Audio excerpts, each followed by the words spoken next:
Pero bago pa man siya mapadpad dito, ay malalaking kumpanya na sa London ang pinasukan niya. I started with, for example, with a lot bigger company, Catherine Walker, who officially did the dresses of Princess Diana. And in fact, I have met her several times to do the fittings. Head designer ang posisyon ni Leslie Mobo sa kumpanya. Butas ng karayom ang kanyang nilusutan bago niya narating ang katayuan niya ngayon. Pinagsabay ni Leslie ang pag-aaral sa umaga at pagtatrabaho sa gabi. I worked in casinos. I tried doing cleaning, to be honest with you. And that's my student job, basically. Matapos ang 5 taon, nagbunga rin ang lahat ng sakripisyo at pagpupunyagi ni Leslie. I graduated here first class degree, which is like the highest grade you could ever get at St. Martin or in the British education system. And when I did my master, I did a distinction. Dinala kami ni Leslie sa shop kung saan nakadisplay ang mga damit at accessories na kanyang dinisenyo. Maligaya si Leslie sa tagumpay na kanyang narating, ang dating tagalinis. Ngayon ay isa ng mahalagang tao sa larangan ng pagdidisenyo. It's so kind of sometimes you just go home and you just say, oh my God, you know, I have this kind of international people, group of team who is close to me, who just respect what I do. And when I say something, they really admire it. Sa isang restaurant naman dito sa Harrods, isang Pinoy din ang aming nakilala. Si June Bernabe, 11 taon nang nagtatrabaho bilang chef dito sa Harrods. Wala siyang alam sa pagluluto sa Pilipinas pero nang mapadpad dito sa London, ito pala ang tatahakin niyang propesyon. Nag-aaral kasi ako rito kaya ako napasok din dito sa nag-aaral ako ng hotel, Clarges, tapos after 2 years, umalis ako ron, punta ako ng Harrods, tapos Harrods ang magpapatapos sa akin. Halos 11 oras na nakatayo si June araw-araw, pero okay lang daw. Sulit naman ang kanyang pagod sa laki ng kanyang kita. Magkano yung per hour na binibigay sa'yo? Sa akin, ang ano ko rito, ba 8.5, 8 pounds something. May mga overtime pa yun. Plus overtime, commission, and including we got tips here as well. Humigit kumulang 2,000 pounds o 200,000 pesos ang kinikita ni June bilang chef buwan-buwan. Pero higit pa sa malaking sweldong natatanggap, kaligayahan na ni June ang malamang pasado sa panlasa ng mga customer ang mga putaheng kanyang inihahanda. It was absolutely fantastic. This is some experience. I think he's a great cook. Wonderful cook. He's obviously a very good chef. Paraiso na ngang maituturing ang London para sa libo-libo nating kababayang OFW. Sapat ng patunay ang kanilang mga kwento na sa ano pa mang larangan at trabaho, malaki ang kanilang pag-asa na patuloy na tumatamasa ng magandang kapalaran at tagumpay sa buhay. Tanging pangarap at lakas ng loob ang baon nila nang makapagsapalaran sila rito sa London. Pero dahil sa di matatawarang sipag at tiyaga, napatunayan ng ating mga kababayan na magaling ang Pinoy. When I want more than just bounce, I use new Cream Silk Nature Nourish. Combining nature with Hair Reborn technology, I get up to 60% more volume and livelier hair. Because nothing cares for my hair like Cream Silk. Dekada 70 nang unang binuksan ng United Kingdom ang pintuan nila para sa mga overseas Filipino workers. Dumagsa ang ilan nating mga kababayan upang makipagsapalaran sa London. Ngayon, 2 sa kanila ay itinuturing ng haligi dito dahil sa tagumpay na kanilang natamasa at sa pagsulong nila sa galing ng mga Pinoy. Dito sa main road ng Earl's Court sa London, agad mong makikita ang isang beauty salon at spa na pagmamayari ng isang Pinoy. Mainit ang pagtanggap ni Philip sa akin. Magkano di ba ang gupit? Ang gupit namin is 28 pounds. Ang coloring namin 2,800 pesos ang gupit. Yes. And sa mga coloring naman, so we charge 60 pounds. And then we do rebonding, hair straightening, is 250 pounds to 350 pounds. Hindi lang mga Pinoy ang empleyado ni Philip sa kanyang parlor. May mga Italiano at ibang Asyano. Kaya pati ang kanyang mga customers, international din. Try pa lang sa isang hairdresser, hindi ko nagustuhan. Kaya si Philip talaga, since then hanggang ngayon, Philip de Vera.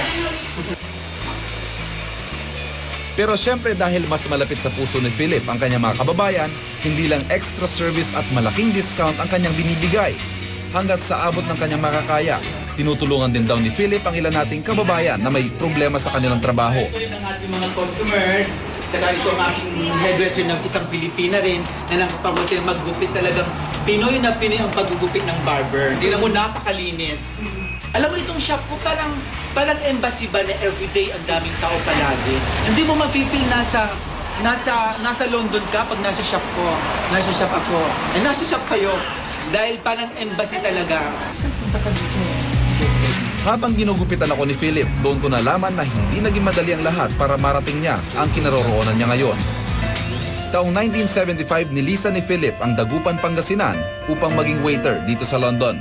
Dumating yung swerte na may tumulong sa akin na sa London mayroong bukas na waiter. So, nag-take chance ako. So, at the end, nakakuha ko ng working permit. So, ang working permit ko noon is magwi-waiter muna. At dahil hilig niya ang pagme-makeup at paggupit ng buhok. So nag-try ako na pumasok sa salon. Natanggap naman ako. So siguro ito na siguro yung ano kako na siguro maging maganda kasi very artistic naman kasi ako. Upang makapag-ipon ng sapat para sa kanyang pamilya sa Pinas, pinagsabay ni Philip ang trabaho niya sa restaurant at sa beauty salon. Every day ay pagkatapos ko magtrabaho sa salon ay sa salon, tapos bigla akong mag-waiter, tapos magsi-service ako ng house to house. Uwi ako ng alas 10 ng umaga.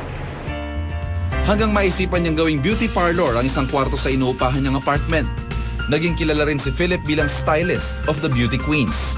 Naging malapit niyang kaibigan sina Miss Universe na si Margie Moran, Miss World First Runner-Up Evangeline Pascual, at ang Miss International at Supermodel Melanie Marquez. Mula sa isang maliit na silid, ngayon, pagmamay-ari na ni Philip ang building na kinatatayuan ng kanyang beauty salon. You love to work hard. Saka ipakita mo sa kapwa mo tao na wala kang ginagawang masama. You just work hard na wala kang dapat saktan sa mga tao. Ipakita mo na malinis ang konsensya mo. And in time will come, mararating mo, you were able to climb the mountain. Apat na mga gusali. Isang grocery store, forwarding business, at iba pang mga negosyo. Pag-aari lahat ng isang Pilipina dito sa London. Sobrang sakripisyo, pero alam mo naman tayong mga Pilipino, kung minsan mahilig tayong gumagaya. Nauso yung nag-abroad. So, ang akala ko, napakadali. Tapos yung dalawang... Si Consuelo Farotchilen, taong 1977 nang maisipan niyang makipagsapalaran sa London. Hindi naging madali ang lahat. Ang milyonarya ngayon, nagsimula bilang isang katulong. Kasi hindi ka naman pwedeng pumunta dito kung di ka katulong. Maski ano pang professional mo, maski anong yaman mo, kung gusto mong mag-apply ng working permit, ang pasok mo katulong. 4 na taon siyang nagtrabaho bilang domestic helper. Kumikita lamang ng 19 pounds sa isang linggo. Katumbas ito ay kulang-kulang 3,000 piso kada buwan. Hanggang sa maging residente na sa London si Consuelo, naging chambermaid naman siya. Magaling sa negosyo si Consuelo. Ang dating pagpapadala niya lamang noon ng mga pasalubong sa pamilya at makikipadala ng mga kaibigan, naging isang forwarding business. Lumago hanggang sa nakapagpatayo siya ng travel agency at iba pang negosyo. Ito ngayon ang Farotchilen Group of Companies. Yun ang pag-alis ko sa Pilipinas, na magiging stepping stone ko lang ang pagdodomestic. Dahil sa Pilipinas, negosyante na ako. So, iniisip ko dito, hindi pwedeng hindi ako mag-business. Magkano pinadala niya? Si Consuelo ang tumatayong ina ng maraming Pilipinong naroon. Siyang takbuhan tuwing sila'y nangangailangan. At sa lahat ng mga negosyo ni Consuelo, Pilipino ang kanyang kinukuhang empleyado. Ang mga kababayan natin ayaw nilang kausapin ng puti. Kasi ang Pilipino kasi, kung ang nagse-serve sa kanila, kapwa nila Pilipino, nasasabi nila yung gusto nila. Oo, yung puti, napaka-straightforward. Kung minsan hindi na sila makapaglambing. Sige. Ang pamilya ang tanging inspirasyon ni Consuelo sa lahat ng kanyang pagsisikap. Naiwan sa Pilipinas ang asawa upang asikasuhin ang kanilang negosyo. Samantalang kasama niya dito sa London ang anak at apo. Ang sikreto daw ng tagumpay ni Consuelo, nakatutok siya sa lahat ng kanyang mga ginagawa. Katapatan sa kanyang mga parokyano at higit sa lahat, hindi niya kailanman kinalimutan kung saan siya nagsimula. Nag-umpisa ako ng katulong. Hanggang ngayon, ang feeling ko, katulong pa rin. Sa patuloy na pagpupursige ni Philip at Consuelo dito sa London, asnoon nilang iwinawagayway ang bandila ng ating bansa at ipinapakita sa mga Ingles na world class ang galing ng Pilipino. Naalala niyo ba ang pangalang JC Bonin? Isa siya sa mga sikat na teen stars noong dekada 80. Ngayon, isa na siyang pari sa London. Naalala niyo ba siya? Ang pangalang JC Bonin, sumikat sa showbiz noong dekada 80. Unang nakilala sa pelikulang Bagets, kasabayan ng mga sikat na artistang tulad ni Aga Mulak at William Martinez. Tanyag na ang pangalan niya noon ang talikuran niya ang mundo ng pinilakang tabing. At ngayon, isa ng pari dito sa London. Anong tawag sa iyo pala dito? Father Juan. Father Juan. Father Juan. Does that make you feel awkward? Relax, relax. Sometimes people carry burdens and issues in life. Ibang-ibang mundong ginagalawan niya ngayon sa dating buhay na nakilala niya noon. Kung dati bigkas ang linya ng mga pelikula, ngayon ay salita na ng Diyos. Ang dating aktor na nakaharap sa kamera, ngayon ay humaharap sa mga Pilipino doon upang mangaral at magturo. Habang nakikinig talaga namang napabilib ako. I believe that I do have a call to do what I'm doing right now. And the transition is quite a long story, but to cut it short, I was starting to feel dissatisfied and unfulfilled, despite having, done a movie and, my career was still climbing up the ladder. Kamagon. 4 na taon na siyang nasa London mula nang dito ipadala ng St. Stephen's Congregation para manilbihan sa simbahan.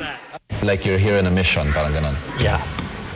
Towards the Anglo-Filipino community dito sa London. This is Lauren. He's 9 years old. Dito na rin sa London naninirahan ng pamilya ni Father Juan. This is Austin right here. Austin's our English boy. Ngunit kahit banyaga raw ang itsura ng kanyang mga anak, Pilipino sila sa puso. You like the Philippines? You wanna go back there? Let's go! Bagay na minana nila sa kanilang ama. These are my adopted children. Hindi lamang kasi ang 4 na batang anak ni Father Juan, kundi mga anak-anakan niya ang maraming mga Pilipinong pumupunta sa simbahan. Mula sa iba't ibang parte ng Pilipinas, napadpad silang lahat sa London upang maghanap ng mas magandang buhay. Si Father Juan ang kanilang takbuhan tuwing may problema.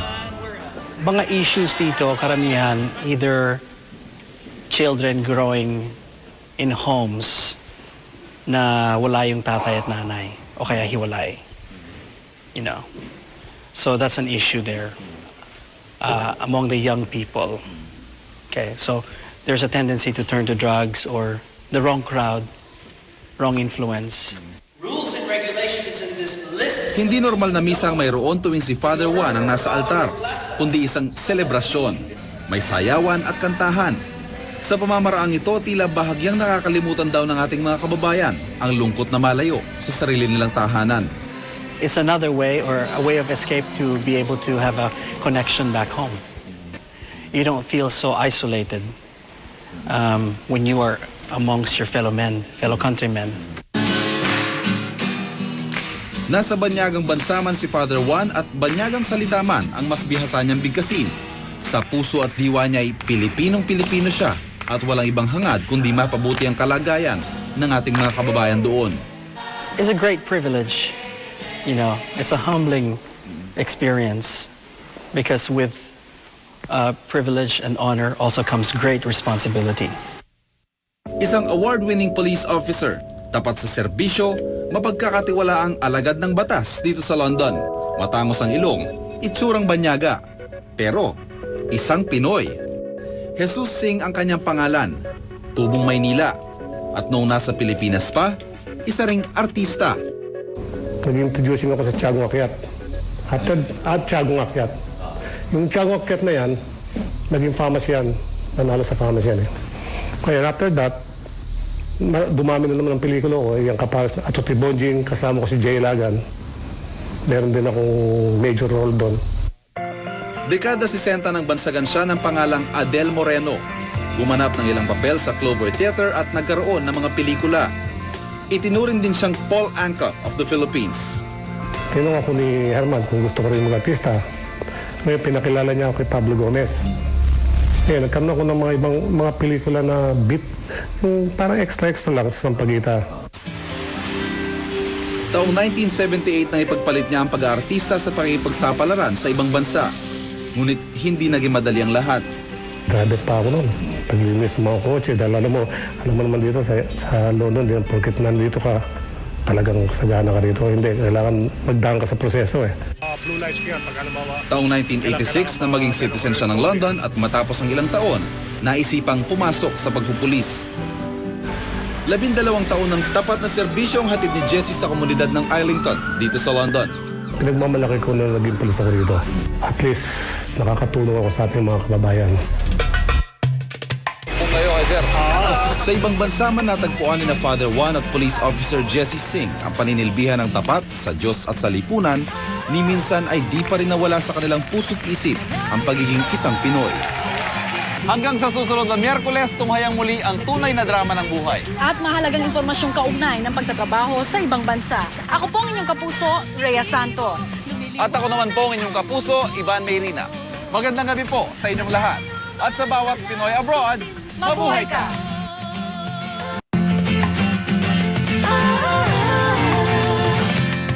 Malayo man, malapit din, nagbibigay sigla sa damdamin. Sa alaala ng ngiti mo, lumiliwanag ang mundo. Malayo man, malapit din sa'yo.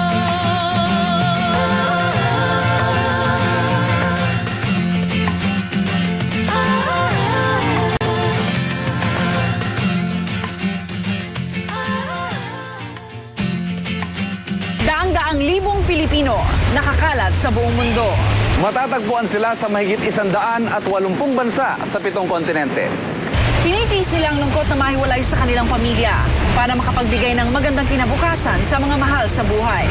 Narito na ang programang magpapakita ng tunay na drama ng buhay ng ating mga kababayan sa ibang bansa at magbibigay ng impormasyong makakatulong sa mga nais magtrabaho sa ibayong dagat. Magandang gabi po. Mula dito sa Los Angeles, California, ako po ang inyong kapuso, Rhea Santos. Ako po ang inyong kapuso, Ivan Mayrina. Makisaya, makiisa. Silipin natin ang buhay ng mga Pinoy Abroad.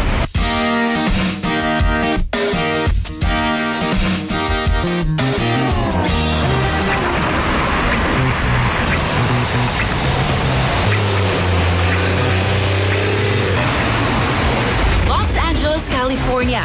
Isa sa mga dinarayong destinasyon sa Amerika. Sentro ng politika at ekonomiya ng tinaguriang Golden State. Hello! Dito tayo sa Los Angeles, California.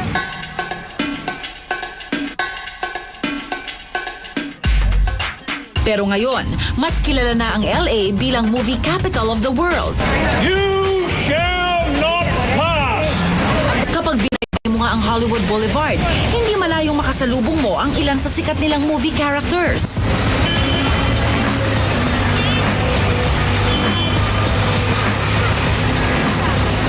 Even the smallest heroes are just as super the superheroes. Save me! O diba? Para mo na rin nakita sina Batman at Spider-Man. At kahit mga tambay dito, artistahin. Hello from Hollywood. Nasampulan pa nga kami ng freestyle rapping, isang popular na pinagkakaabalahan ng Californians. Hollywood is the bomb. This is what we do on the Boulevard Street. Hello from Hollywood. They call me Dr. G. Dito tayo sa Hollywood Boulevard kung saan matatagpuan yung Hollywood Walk of Fame. Ito ngayon yung nilalakaran ko.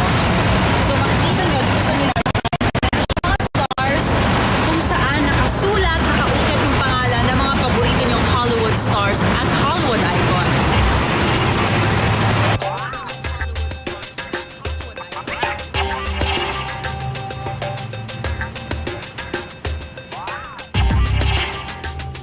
Sa tabi ng Hollywood Walk of Fame naman, matatagpuan ang sikat na Kodak Theater. Dito taunang ginaganap ang Oscar Awards. Papunta tayo ngayon sa Kodak Theater. Sino ba naman ang hindi nakakaalam sa pamoso at prestiyosong Oscars? Ito yung awards night, pinakasikat na awards night na pinakahihintay talaga ng mga Hollywood stars. Walang bayad ang pagbisita sa tourist spots na ito. Kailangan lang matibay ka sa lakaran.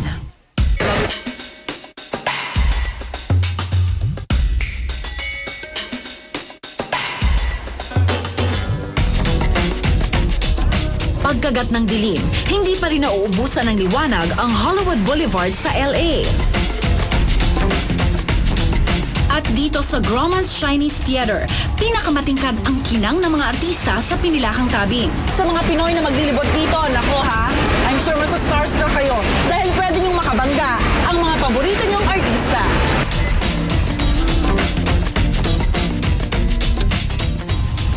Sa paligid ng Chinese Man Theater, magkakatabi din ang mga tindahang maaaring bilhan ng souvenirs o pasalubong para sa pamilya. Pwede kang makabili ng mga ganitong replika ng Oscar statue, di ba?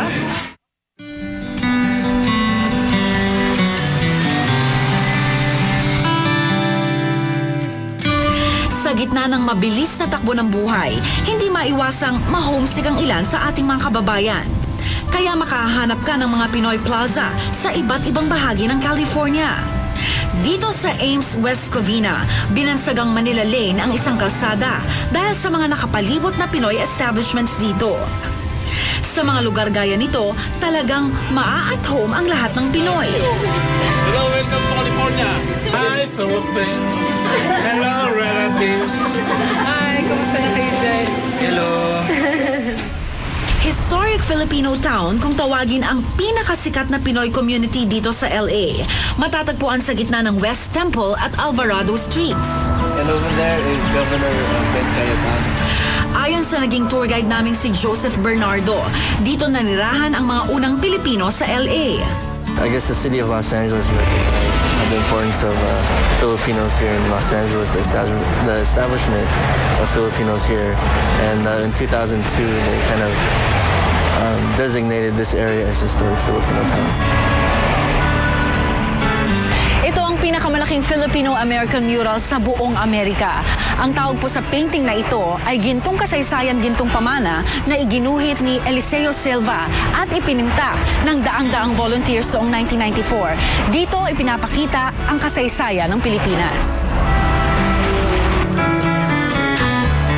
Ang mural na ito raw ay nagsisilbing simbolo ng pagpapahalaga ng mga Pinoy sa LA sa bayang kanilang pinagmulan.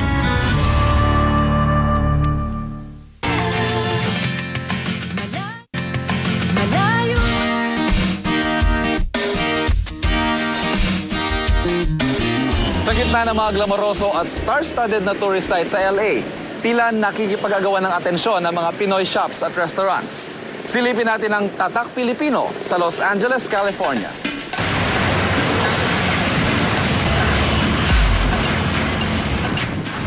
Saan mang sulok ng mundo, makahanap ka ng mga lugar na talaga namang Pinoy na Pinoy. Dito nga sa historic Filipino town sa Los Angeles, California, para ka rin nasa Pilipinas. Lalo na kung papasukin mo ang Filipino stores na nagkalat dito. Dito sa Temple Market, tiyak mabibili mo ang mga pagkain at produktong iyong hinahanap. Tingnan mo naman, merong mga pansahog sa halo-halo, kumpleto. May kaong, merong mga garbanzos. May munggo. At syempre, kapag may tindahang Pinoy, hindi mawawala ang seafoods, pangrekado, sardinas at corned beef. Dito sa Temple Market, pati manggat bagoong, meron kang mabibili. Yung grocery shopping ng mga Pinoy, kailan mas maraming Pilipinong pupunta dito? 4 o'clock. Paggabi. Ayan. May suka, may toyo, may patis. Nako, may patis. Sinigang na baboy. Kamusta po? Hi, Pilipino? Hindi. Pilipinang Pilipina. Ah, Pilipina nga pala. Pilipinang Pilipina. Dito ho ba kayo madalas mag-grocery? Opo. Ah, ano hong iluluto natin? Mukhang... Kuwan yung egg roll, yung lumpia. Ah, lumpia. Kung lutong ulam na Pinoy naman ang hanap, nariyan ang bahay kubo na paboritong tambayan ng mga Pilipino. Sa halagang $2 to $4 lang, mayroon ka ng 2 ulam at kanin. Murang-mura kumpara sa mga fast food na pumapatak sa $7 kada order. Mamili sa kare-kare, inihaw, adobo, at kung ano-ano pa. Tiyak, naririto ang mga pagkain na mimiss mo.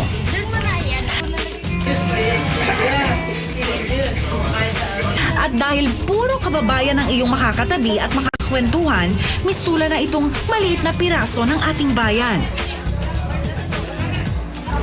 Merienda lang ako. Nakakabusog dito sa Amerika dahil ang lalaki ng servings. Tataba ako dito. Kung talagang miss na nyo na yung mga pagkaing Pinoy, yung bahay kubo natin, almusal pa lang, bukas na. From 7 a.m. hanggang 10 ng gabi, bukas na to. At nako, kailangan medyo agahan nyo dahil sobrang haba ng pila kapag pumunta kayo dito. Mahalaga ang pagkakaroon ng isang komunidad na malalapitan, lalo na para sa senior citizens na kadalas ay naiinip at nalulungkot sa bahay. Good news para sa mga Pinoy, mayroon ng pagkakataong makapaglibang ang mga magulang ng OFWs sa Silver Lake Center. Kung may daycare center ang mga bata, dito sa Los Angeles, California, may daycare center ang mga matatanda. At dito, inaalagaan silang mabuti ng libre. Welcome to Silver Lake. Gandang hapon. Makikita kami sa Pilipinas na kami nagsusugal, baby. Hello, baby. Hello, taga Batangas. Ako'y Batanggenya. Meron po bang namumuno? Ay, wala pa po yan. Ay, wala. Tanong lang po, ayan mo ba may taya-taya? Wala. Pera? Wala. Katuwaan lang talaga. Katuwaan lang. Eh kung sino mananalo, anong makukuha niya? Nabibigyan kami ng candy. And answer. Aba, parang beauty. Dito naman sa kabilang table, busy sa pagmamadyong itong sina Lola at Lolo. Namiss niyo ba ang madyong sa Pilipinas? At dito naman, miss na miss? Habang sa di kalayuan, videoke naman ang pinipilahan. Ito na yung pinakamagandang programa sa Amerika na nakita ko dahil yung nanay ko dati ay nandito ng ilang taon. Tapos nakita ko kung gaano siya kasigla, kung gaano siya kasaya. So sabi ko, teka, magandang programa to. So, pinasok ko. Dito sa Silver Lake, ang simpleng pagpapalipas oras ay nagiging pagkakataon para makipag-bonding sa kapwa Pilipino.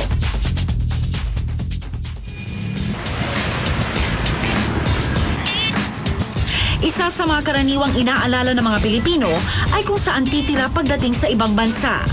Para sa mga walang kamag-anak sa LA, nariyan ang housing projects para sa mga Pinoy.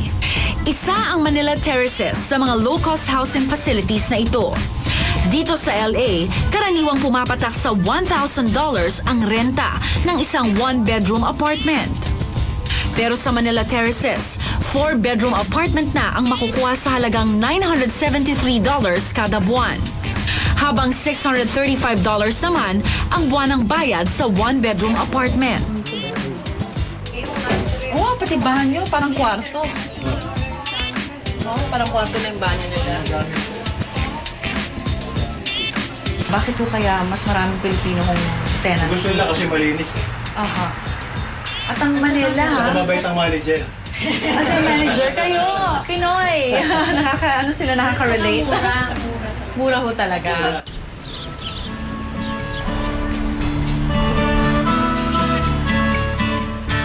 Malayo man sa bansa, hindi pa rin nawawala ang pagiging relihiyoso ng mga Pinoy.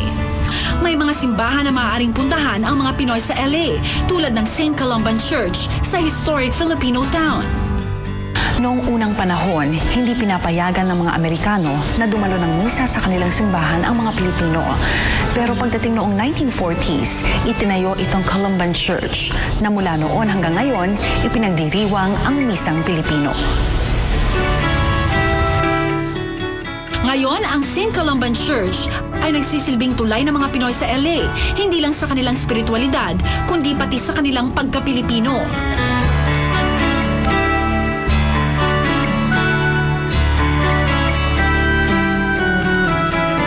Kung may tiyaga, may nilaga.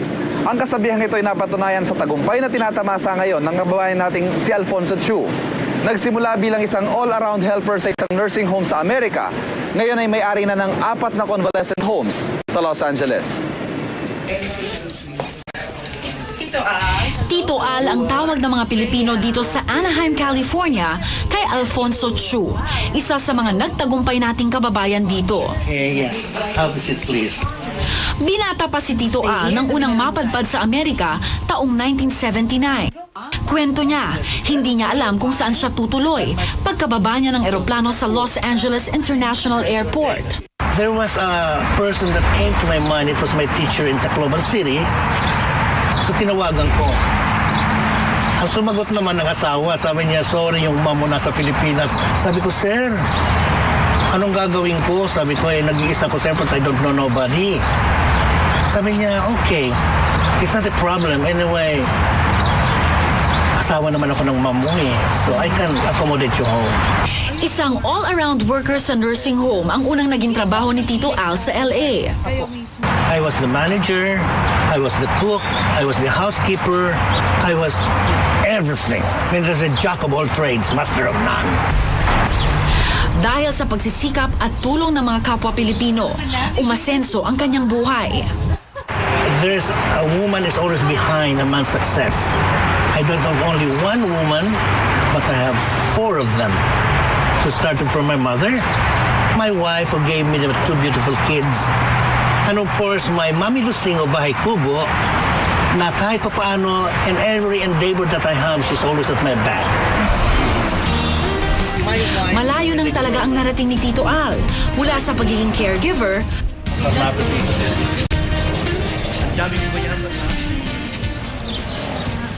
may-ari at manager na siya ngayon ng 4 na convalescent homes. Kaya nga sinasabi ko na sa mga Pilipino, punta kayo sa Amerika, madali kumita ng pera kung hindi kayo mamimili ng trabaho. Mamili na kayo kung may papel na kayo. Ang nangyari kay Tito Al ay patunay na ang Pinoy kayang manalo sa laban ng buhay. Milya-milya man ang layo ni Alfonso Chu sa mga kababayan, di pa rin niya nalilimutang lumingon sa bayang pinagmulan. Nitong nagdaang Sabado, nagkaroon ako ng pagkakataong makilala si Tito Al na magbalik bayan siya kasama ng kanyang pamilya. Ivan po, Ivan. Okay po, Josuel. Napunta? Nako ha. 2 taon na nakalilipas mula nang huli siyang makatuntong ng Pilipinas. Okay. Salamat po.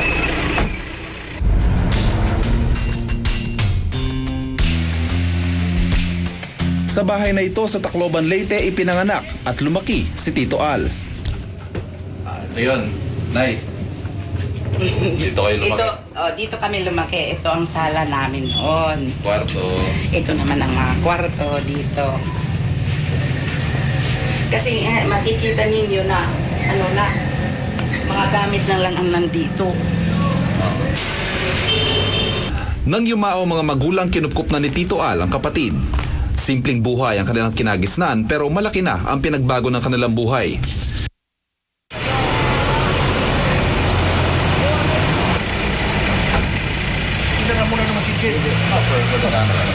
Ito yung tinatawag na Bahay Kubo. Yes. Tito Al. Bahay Kubo.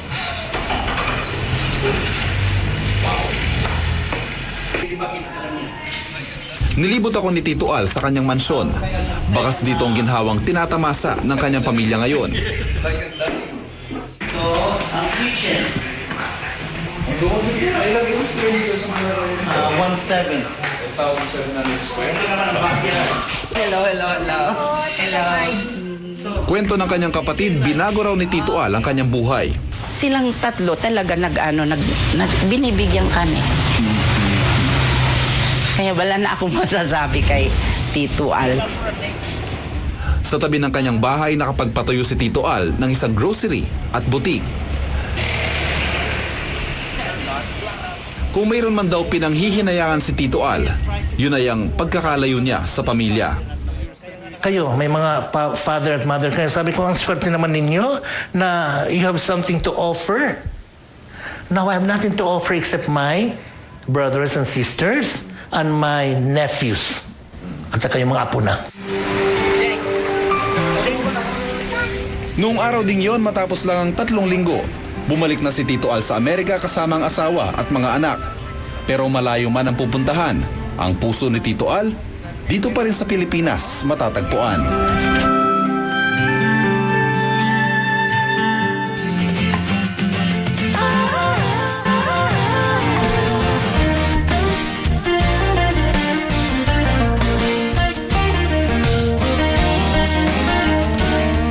Isang masakit na realidad ang samot-saring problemang nararanasan ng bawat Pilipinong nangingibang bayan. Pero ang mas malungkot, kung minsay kapwa Pilipino pa nagiging dahilan ng pagkakaapi ng kapwa Pilipino sa ibang bayan. Isang computer administrator sa Warner Brothers Corporation si Tirso. Bigati ng trabaho, ika nga. Pero ayon sa kanya, hindi naging madali ang paghabol niya sa tinatawag na American Dream. Tabi ka muna sa simula, and then after a while, pagkatapos ng mga pasyal-pasyal, nandun na yung realization na you have to find a job to survive. This is our living room. Mabilis daw ang takbo ng buhay sa Amerika kung ikukumpara sa Pilipinas. Kaya nahirapan siyang mag-adjust noong unang tungtong niya dito. I was a busboy. Naglilinis ako ng mga tables sa restaurant to survive. Pero matapos ang ilang taong pagtatrabaho at paninirahan sa Amerika, nahanap na raw ni Tirso ang Pinoy version niya ng American Dream. Right now, medyo okay na ako. I mean, financially, I have some savings for retirement. I'm working for a big company. So, compared then and now, I would say that I'm well adjusted here in the U.S.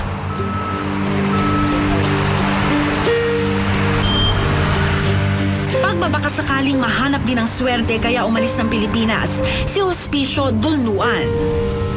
Pagiging caregiver ang kanyang naging trabaho dito sa Amerika.